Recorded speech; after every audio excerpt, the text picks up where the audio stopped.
Hi, it's Tactifox again. Let's just say the reception of the Plagueburst Crawler was lukewarm at best. It seems to fit into that line of unimpressive machines of war after the initial lineup. There are two types of machines of war. Those that are good in some capacity. We've got the Forge Fiend, who works well in tournament arena, the Biowar, whose spawns are great to influence the AI, and even the Malleus rocket launcher that works well in Guild Wars, even if it requires more investment than the others. Galatian can also be strong, but its active cost of 3 ammunitions is dragging him down a bit. Then there's Sonji, who I've never heard a good word about, and now the Plagueburst Crawler, who doesn't seem to impress anyone either. Now, today I'm going to talk about a few things I can see it do, without doing too much investment. Before we start though, let me know who your favorite machine of war is. I have a weakness for the Malleus. He might not be the best, but the guardsmen can do some work in the arena too if they're leveled enough. If you want to support me, I'd love for you to use my referral code BAT60ADU for 100 Blackstone for both of us. I'm not going to delve into the Plagueburst Crawler's active ability. I just don't see the appeal. It did some heavy damage to me in its incursion, but the surrounding teams were perfect for it and, well, the AI doesn't have to pay for upgrading its abilities, does it? An indirect advantage of the Plagueburst Crawler is the new structure of its incursion. I think it's really fun the way it is now. My favorite type of games are roguelikes and roguelites after all. The repeatable rewards compared to the older higher tiers of incursion seem to be worse, while the one-time rewards are better. Now, for the interesting part. I don't see myself building my team around the Plagueburst Crawler, but I play a lot of mechs in most modes anyways, and there the Crawler can't do anything problematic to me. You might think its noxious loads would be a hindrance, but most of the time they just don't affect yourself. You can target any hex on the battlefield and then give it and 3 random hexes around it the contamination effect. 3? It can go up to 7! What would you even need 7 hexes for? I've done my count. And I just can't see where that would make any sense. But hear me out. I don't want to convince you to invest in that thing. I just want you to have it. Like the Biowar I just use for its spore mine to get the AI to go where I want, I just want some contaminated hexes. And contamination isn't getting better with level at all. The damage isn't that high either, so I pretty much ignore it. If you manage to target the same character a second time, or manage to hit someone with a reduced armor, that character will be suppressed, which also doesn't hinge on your level, but might actually be good. But if you don't build your team around that, forget about that. Your enemy will move away from those hexes anyways if they get the chance. Now, what is it good for? The obvious use case is damage. While Nurgle and mechanical characters are immune, out of the 80 characters that will be available at the end of the next hero release event, 61 are affected by it. That number is smaller than it could be, but I see the Plagueburst Crawler as a damage multiplier on some of the tankier characters in the game. Terminators tend to have good armor, and due to the first attack targeting them being damage reduced, you want to attack them multiple times anyways.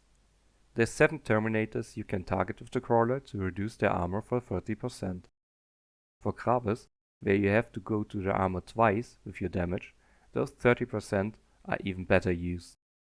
There's only 3 Gravis characters in the game though at the moment, but those count as some of the most tenacious characters around. If your team tends to struggle with armor penetration, the Plagueburst Crawler might actually help a lot. Sadly, this doesn't work on guild raid bosses, so this machine might after all just be useful in arena and tournament arena. I can't see it being too useful in guild wars defense either, as the AI will just not target it properly. Here's just some quick comparisons for my daily arena fight. My gold 1 Snotflogger would do only 174 damage with his attack on this diamond 1 Bellator. With the help of the Plagueburst Crawler, he would do 1038 damage. That's almost 900 more damage. I want to see another machine of war match that kind of damage without any investment. Well, of course, it doesn't help a lot with other characters. Snotflogger is physical damage after all, the lowest pierce, so of course he'd profit more from the armor debuff. Revas, for example, has a pulse attack with 20% pierce. It would do 636 damage and only 792 after the debuff. Tangida, with his toxic attack, has a 70% pierce ratio, so you can guess that the increase will be even lower there. The damage calculation from the game doesn't even tick up at all, it just stays at 1212. Against lower armor targets like this Vindicta, the advantage of course shrinks. Snotflogger's 757 damage go up to 1841 damage. That's an increase of 143%. On the other example above, it was 497% of an increase. It seems like Revas doesn't even improve its damage at all anymore. So yeah, characters with low pierce can actually get a decent damage boost from the crawler, especially when attacking characters with high armor. A useful edge case could also be applying its hex effect on a hex you expect an enemy to charge to. While normally Terminators and Gravis armor characters tend to stop Revas right in its tracks, it can help him stay relevant longer. What makes the Plagueburst Crawler stand out is its ability for an immediate damage burst, while most machines either need the active or specific conditions for that, and that without any real investment. But there's one more interesting use for it. It's a fire extinguisher. Yeah, that's right. Your water might not be as clean, but it does definitely put out the flames. Is this useful? You bet. In Tournament Arena, a lot of enemies don't just rely on the Forge Fiend for damage, but also use it to hinder your movement in crucial turns. And if you didn't build your team to manage with that, you might struggle and be met with a charge next turn instead of charging yourself. Best thing, you can hit your own characters with the crawler to put out the fire even, should the enemy have targeted you with that last turn. You want to charge and move away, so why care? In stalling situations, you could even target yourself so the Forge Fiend's damage doesn't go through as you're not standing on a burning hex anymore. You'd have to be sure though, as not to give your enemy a damage buff. I tried it on the avatar of Kain too, but while the fire is a good indicator for where it's hitting, it will of course still damage you if you put it out. It helps slightly with movement, but damage and AI manipulation seem to be a better use of your Machine of War slot. In total, I do see some potential, and the best thing about it is, the use cases I listed really don't need any investment, so it only takes one incursion away from grinding your favorite other Machine of War. Or you'll get it in a requisition sooner or later anyways. Although people still don't seem to enjoy getting Machines of War there. If you really want an exhaustive look at requisitions and how much they're really worth, I have a video of almost an hour on that here.